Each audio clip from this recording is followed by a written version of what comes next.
Hey, what's going on, guys, and welcome back to my channel, FAX, Flip Auto Experts. And today we're going to be working on a 2015 Dodge Charger SXT.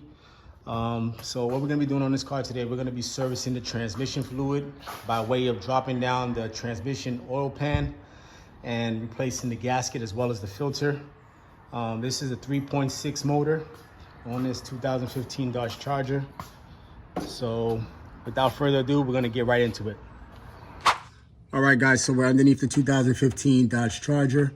So in order to remove the transmission pan, you have a crossbar here that needs to be removed. And then you've got 13 torque bolts around the transmission pan that need to be removed. So prior to doing that, we're gonna have to drain the transmission fluid out of here. Otherwise, you have a big mess. So we're gonna drain the fluid out. We're gonna take the 13 torque bolts that are holding up the pan. And as well as we're going to remove this crossbar. You got about 2 bolts here, 2 bolts on the side, 2 bolts in the middle, and this should move out the way. All right, so let's go ahead and do that now.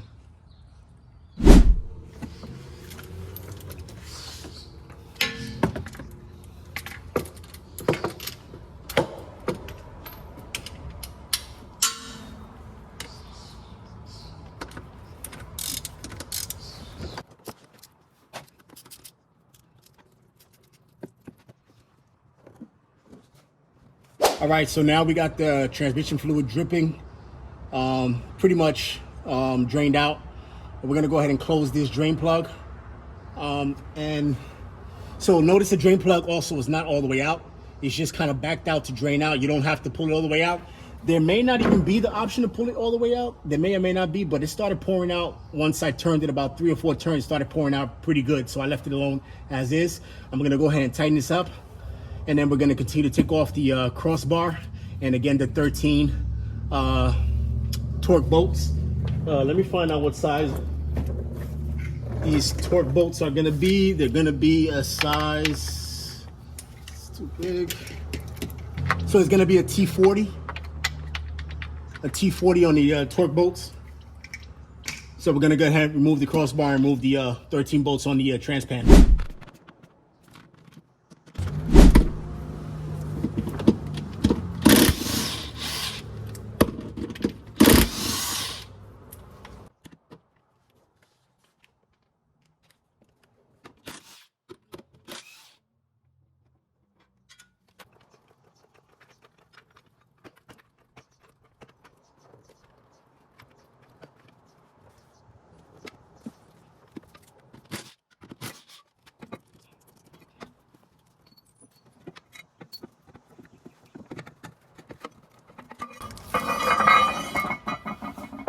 All right, guys, so you may have noticed when I started to take off the cross member, the transmission, the transfer case along the drive shaft, everything started to sink down.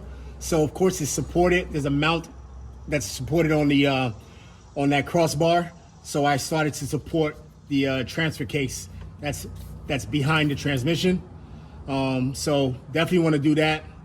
To prevent, I don't think it's gonna drop. I really don't believe it's gonna drop. It's got a drive shaft here. It's got a drive shaft back there, and you know they're hooked up to the front diff. So I don't believe it's gonna drop all the way, but I didn't want that weight and lag and stressed, so I decided to support it. All right, so you definitely want to try to do that if you can. Support it at the diff behind the transmission. All right, so continuing on. Remember, we've got a T40 13 Torx bolt, so we're gonna go ahead and remove that now. And also keep in mind, you want to break these loose by hand instead of using a gun to break them loose or back them out. Break them loose by hand, because if you use a gun, an air gun or some kind of impact gun, and you strip these bolts, these are not easily to replace. They're special torque bolts that go into this pan. Yes, you can probably find another bolt to thread in there, but you can possibly ruin the bolt head. So go ahead and just break it loose, and then go ahead and use the gun. All right.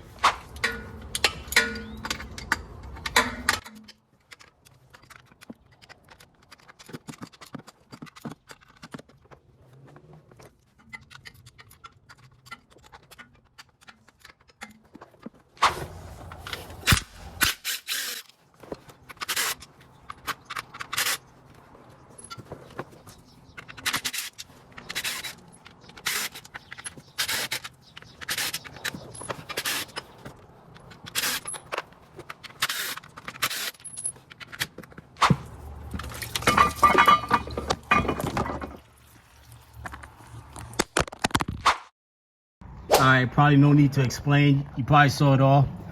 I lost balance of the pan and made a mess. You see right up ahead of the pan, I got like maybe, I don't know, a quart of fluid all on the ground. So it's still dripping a little bit. I'm gonna wait for it to start continue dripping. I'm using the pan like a catch pan right now, and then I'm gonna empty that out, clean it up a little bit. I'll show you what the gasket looks like, the new gasket.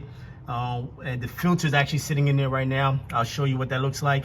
But let me wait till this drips out, and we'll get right back to it. So definitely have more balance on that pan. Don't try to do it with one hand like I was doing, holding the impact gun and trying to let the pan down with the one hand while I was taking out the last bolt. Don't do the same thing I did. All right, guys, so continuing on this process of replacing the transmission fluid as well as the filter with the gasket. So what happened was I took off the old transmission oil pan, which I later found out that the filter housing is not serviceable. It's actually embedded and built with the transmission pan. They actually consider this transmission filter kit. It's just part of the pan. Somehow the owner of the car was able to order a transmission filter separate from the pan, which you can see it's pretty much identical kind of to this design right here with the fillet. It's kind of like the neck with the O-ring, and then the filter housing. It even has these little triangular ends right here, and it looks like it has some mounting holes. It came with some mounting screws, 4 holes where you can mount it in. There's no place to remove any screws or mount on this pan, so this is not the right filter. It might be for another submodel of the Charger. Honestly, I did a little research to see if maybe the pan that he had was an aftermarket pan, and I can't tell honestly, because according to Dodge, it comes like this. It doesn't look like it's a separate buy, like you can buy the filter separate from the pan. All right, so long story short, I had to order another pan from Amazon. The pan came with the filter built in just like the old one. And remember, the reason why we're replacing this because we want to get rid of the filter. We're doing the transmission fluid service, and you definitely want to get rid of the filter. I've seen a lot of contaminants that was caught on the magnets and in the pan of the old pan. So you definitely want to get rid of the filter. I got this from Amazon, about 50 bucks, 40 some bucks actually. And 2-day shipping Prime, so it came pretty quick. So we're gonna go ahead and replace the whole pan with the filter. Stay tuned, set up the camera. We're gonna start installing this now. All right, guys, so we're getting ready to install the brand new oil pan, transmission pan with the filter. Couple of quick notes. So this brand new pan did come with a gasket as well as new mounting bolts and a filler plug. So it's a pretty cool kit. Like I said, it costs about 50 bucks on Amazon. You can probably find it for a similar price on eBay as well. So this pan has kind of like a filler neck or a housing neck on the filter with an O-ring. You want to put a little bit of oil around that O-ring before you slap this pan up there. We're going to use the new mounting bolts, the new installment bolts that came with the pan. So we're going to use those. You're going to go ahead and put this up.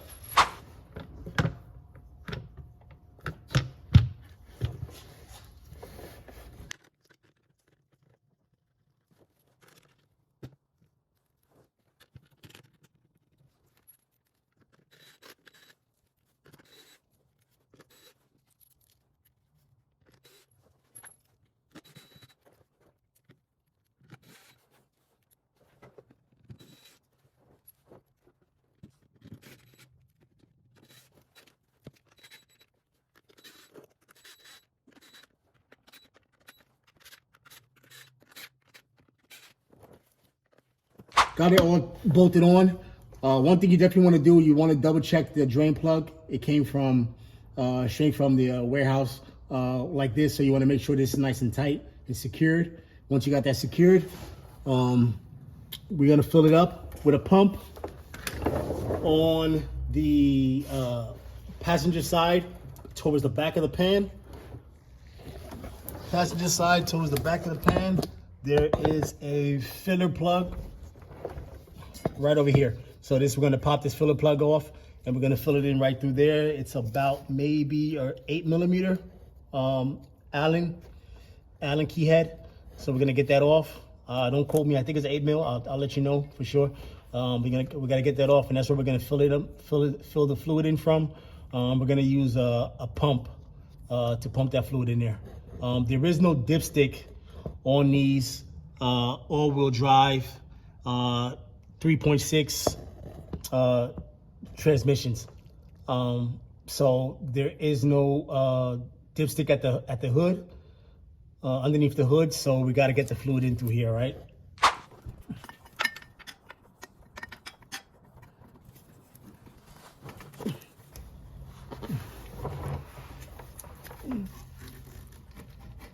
Oh shit. All right, guys. So you might have seen in the last clip that I had the Allen key on there and it slipped off. Basically, I stripped the plug unintentionally. I had an Allen key that honestly I was kind of skeptical about using it because it was kind of worn out on the edge. I couldn't find a newer set that I had, so I ended up using an older set that I was actually a little bit worried about, and I ended up stripping the plug. So it's not totally my fault. Look at this right here. This is a very bad design. You've got the drive shaft running along right where the Allen key should go. Ideally, you want to use an Allen key socket, but you can't get one in there. You can barely get an Allen key in there, let alone getting an Allen key socket in there without removing the drive shaft. So be careful when using this. Make sure you try to use the Allen key that's not kind of worn out on the edge. That's going to strip that plug. The good thing is that filter kit came with a new drain plug or fill plug, so I'm not going to be using the old one. That's good because it's kind of stripped out. I got it loose, so I just got to work the Allen key off of there to continue getting the plug out. I'll show you what it looks like mushed up and kind of worn out and stripped. But yeah, definitely don't do what I did, all right? All right, so that's what the plug looks like. You can see how I rounded it off. It's supposed to be like kind of like a hex shape. So it's rounded off, stripped. So like I said, don't do what I did. Make sure you use an Allen key that's not worn out on the tip or worn out, and that'll get in there nice and snug and break that loose. Make sure you get the Allen key in a little bit. You can see I had trouble getting the Allen key off. That's because I hammered it in. After I stripped it, I hammered it in to get it in all the way. It goes in pretty deep too. You can't really see maybe because of the lighting, but the Allen key, that bolt head goes in pretty deep. So you can get the Allen key in there pretty deep. Make sure you do so. Make sure you kind of tap it in to get it in there so it prevents some stripping. That's your best bet. Luckily, like I said, I got a new one that it comes with, so I'm not going to be reusing this one. All right, guys, so I'm going to set the camera up. I'm going to set up the camera again, and then we're going to go ahead and pump the fluid in there. I've got a quart pump, which I suggest you buying or using. It's just easier to fill that in there with the quart pump. You'll see how that works right now. All right, guys, so just to go over real quick. So I got the fluid from Dodge dealership itself. Comes with the, 8.9-speed ATF Mopar brand. So I'm not even sure how many quarts it takes. The owner bought 6 quarts. Hopefully this is enough. You'll know how much it takes. You don't really have to capture and count and quantify how much fluid you pulled out. A lot of guys do that. They'll drain it out and then measure how much they pulled out. I mean, if you just want to do some, analysis and figure out how much fluid was in there, you can do so, but you'll know when it's full, because what you want to do is pump the fluid in there until it starts to overflow. Once it starts to overflow, you want to let it stream out, and that stream turn into a drip. Once it starts dripping out and the drip kind of slows down really nice, then you want to go ahead and close that filler plug, and you know it's topped off and filled up to the complete capacity, all right? So that's what we're going to do this right now, so stay tuned.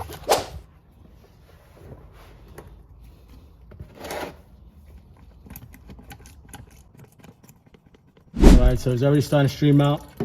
I didn't get the full 5 quarts in there.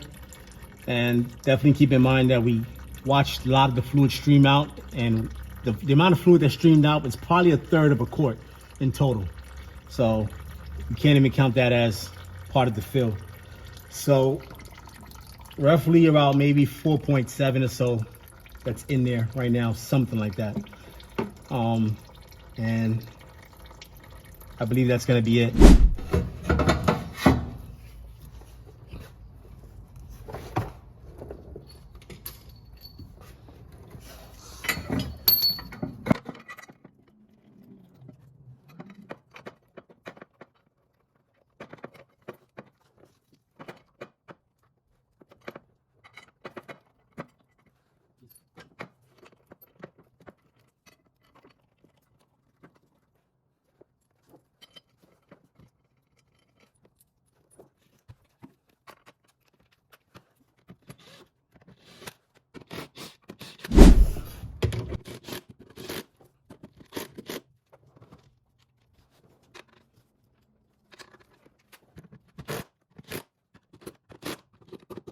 All right, guys, so we just got the cross member back in there. We're ready to put this vehicle down, take the jacks off, take it for a ride, make sure that it's shifting with no issues. So we're wrapping up this service. Definitely give a thumbs up if you got some benefit from this video. Don't forget to hit that subscribe button for more content like this in the future. All right, thanks for watching. Peace.